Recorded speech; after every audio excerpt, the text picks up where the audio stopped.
ఈరోజు పత్రికల్లో ఒక ఇంట్రెస్టింగ్ హెడ్డింగ్ అనిపించింది. ఎక్కడైనా ఒక లేఅవుట్ వేశారనుకోండి, ఒక ఎకరంలో లేఅవుట్ అక్కడ మౌలిక వసతులు లాంటివి డెవలప్ చేయాలి అంటే ఎంత ఖర్చు అవుతుంది? మీకు ఏదైనా అవగాహన ఉంటే ఇంత ఐడియా ఖచ్చితంగా ఉంటుంది.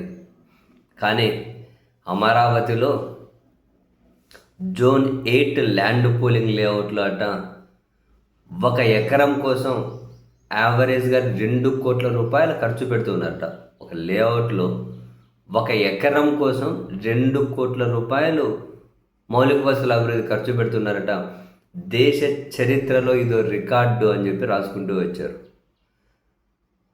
రాజధాని నిర్మాణానికి సమీకరణ కింద భూములు ఇచ్చిన రైతులకు అభివృద్ధి చేసిన రెసిడెన్షియల్ కమర్షియల్ ప్లాట్లు ఇచ్చే మాటేమో కానీ లేఅవుట్ పనుల టెండర్లలో కాంట్రాక్టర్లతో కలిసి ముఖ్య నేత భారీ ఎత్తున దోచుకుంటున్నారని ఇంజనీరింగ్ నిపుణులు ఆరోపిస్తున్నారు అని రాసుకుంటూ వచ్చారు.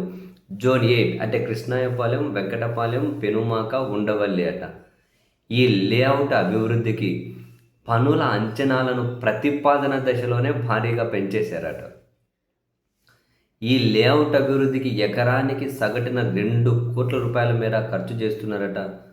దేశంలో ఇదో రికార్డు అట.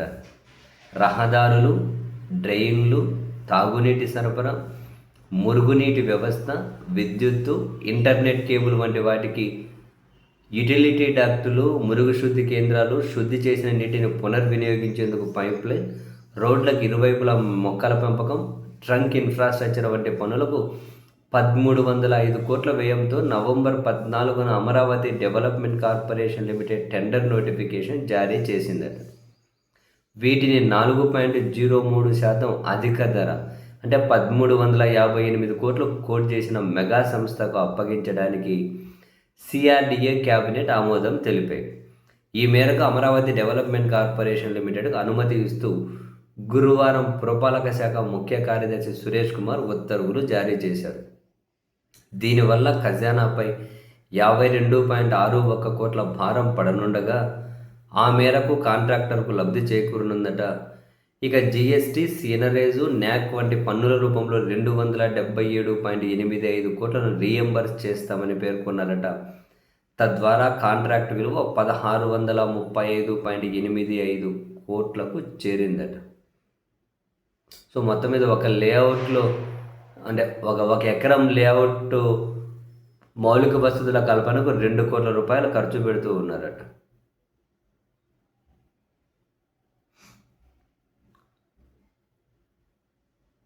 అంటే ఇప్పుడు మొబిలైజేషన్ అడ్వాన్స్లు అని చెప్పి ముందే ఇచ్చేస్తున్నారు కదా 10%. ఆ మొబిలైజేషన్ అడ్వాన్స్లోనే ఎవరికి పోవాల్సిన కమిషన్లు వాళ్ళకి వెళ్ళిపోతున్నాయి అని చెప్పి అయితే రాసుకుంటూ వస్తూ ఉన్నారు. ఈ మొబిలైజేషన్ అడ్వాన్స్ అంటే ముందు ఎవరైనా పనులు చేసే ముందే మొబిలైజేషన్ అడ్వాన్స్ అట్ట అడ్వాన్స్లోనే కమిషన్లు వెళ్ళిపోతున్నాయని చెప్పి వీళ్ళైతే రాసుకుంటూ వచ్చారు. మొత్తం మీద అమరావతిలో ప్రతిదీ రికార్డుగానే ఉంది. విదేశాలను బ్యాంకుల నుంచి ఎక్కువ అప్పులు తెస్తున్నారు. ఇక్కడేమో విపరీతంగా ఖర్చు పెడుతున్నారు. ఏమన్నంటే ప్రపంచ స్థాయి నగరం నిర్మిస్తూ ఉన్నాం, మీకేమో కుళ్ళు అంటారు. ఎవరన్నా అబ్జెక్ట్ అంటే ఎవరైనా దీనికి ఎందుకు ఎంత, దానికి ఎందుకు అంత అన్నాం అనుకోండి, వాళ్ళు కుళ్ళు, రాష్ట్ర ద్రోహులు, ప్రపంచ స్థాయి నగరం కడుతున్నాము అంటారు. కట్టండి.